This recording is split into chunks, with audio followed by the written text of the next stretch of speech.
पुस्तकमेला CMC द्वारा आयोजन है बहुत भव्य और ओडिया साहित्य ओडिया अस्मिता गोटे पॉजिटिव साइड। हठात दिन आप मते फोन करी जणाइले जे आम कटक रे गोटे पुस्तक मेला आयोजन होउची। चेन्नई रे गोटे कंपनी रे एज ए सीनियर डिजाइनर काम करूची। तथापि मु छुट्टी नहीं तांको सहाय्य करिया पई कटक आसीथिली। लोक मानकर मानसिक स्थिति जहाँ सेथुर बंचिबार गोटे बाट होची केवल पुस्तक। भारत रे एमिति कोनोसी जगह रे गोटे तार आंचलिक संस्था पुस्तक मेला कर नथिला। जो कल्चरल प्रोग्राम जो रेगुलर होतला से बहुत भलो होतला।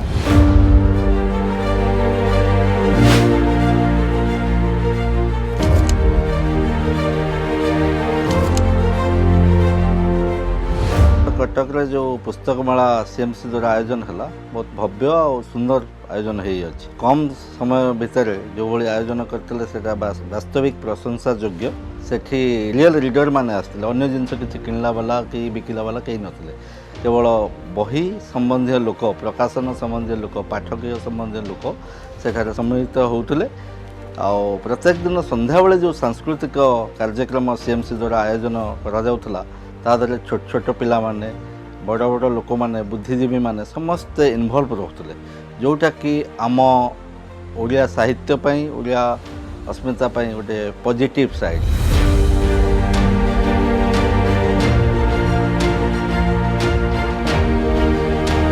कटक रे आयोजित होइतिबा पुस्तक मेला देखिबार सुजोग आम समस्त को मिलिथिला। एही प्रकार मेला केवल पुस्तक बिक्री पाई नुहे बरं ज्ञान साहित्य एवं संस्कृतिर एक महत्वपूर्ण मिलन मंच। मो बापांकर गोटे बही दुकान अच्छी जार ना होची एसएस बुक्स। हठात दिन आप मते फोन करी जणाइले जे आम कटक रे गोटे पुस्तक मेला आयोजन होची एवं तांकर इच्छा थिला सेतिर गोटे स्टॉल नवा पाई।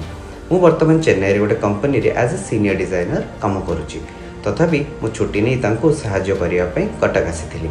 ए अनुभव निश्चय भाव में मो पई अत्यंत स्मरणीय रहिला जे ए पुस्तक मेला जदि प्रत्येक वर्ष निर्दिष्ट समय रे करा जाए विशेषकरी डिसेम्बर रु फेब्रुआरी मध्य रे आयोजन करा जिवो ताहले अधिक लोक तांकर छुट्टी समय उपयोग करी एही मेला को आसी परिबे।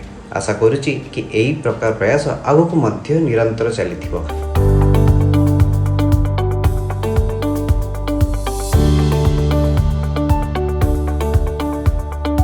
प्रति मेला भली पुस्तक मेला भी तार गोटे स्वतंत्र सांस्कृतिक आउ ऐतिह्य संपन्न स्थान दाबी रखे। कटक महानगर निगम को मु शत धन्यवाद देवी।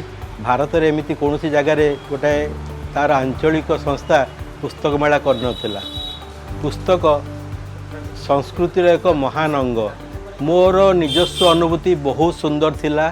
सेठी से माने एमिति गोटे बही भी देइथिले जो बहीटा समस्तन को गोटे स्मृति हेकि रहिछि। ए बहीटा जी पाई सी बहुत खुशी होती। तेणु कटक महानगर निगम को आशा करुच्ची भविष्य में साहित्य संस्कृति पाई अधिक जत्नवान हेबे।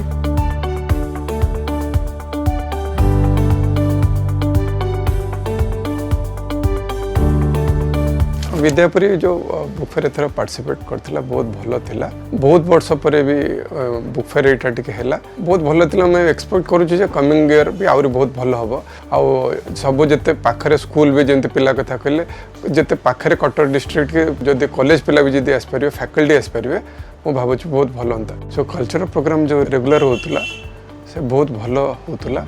इवनिंग रे भी जो संबलपुरी की अन्य नाचरी का प्रोग्राम सब होतला बहुत भलो होतला पिला।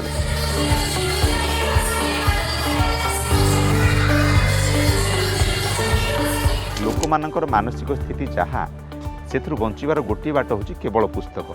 कटक साहित्य सरोवर 2026 वास्तविक एटा कटक महानगर निगम गोटे अभिनव परिकल्पना थिला।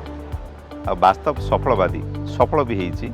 आमे तो चाहिए ये प्रति वर्ष हो कारण यहाँ गोटे लंग गैप रे बुक फेयर बिक्री बटा दृष्टि आमे समस्ते संतुष्ट भल भी होईची। साहित्य आलोचनाटा बहुत भल थिला। जो बन एक अनिर्बाण शिखा जहाँ स्पर्श रे भरे उन्मादना समयर सही सुवर्णिम क्षणे नथाए विषाद वेदना। किसी लोक third day fourth day onward continuous भी आसुतले कहीं पर्टिकुलर किसी बही खोजापी जो बहीटा को से अन्य समय पाऊ नथिले बा सेठी देखिकिना जाइथिले पुणी तांका बंधु मान को पठाइथिले। से दृष्टिकोण पुस्तक मेलार आवश्यकता आगु को मध्य रही।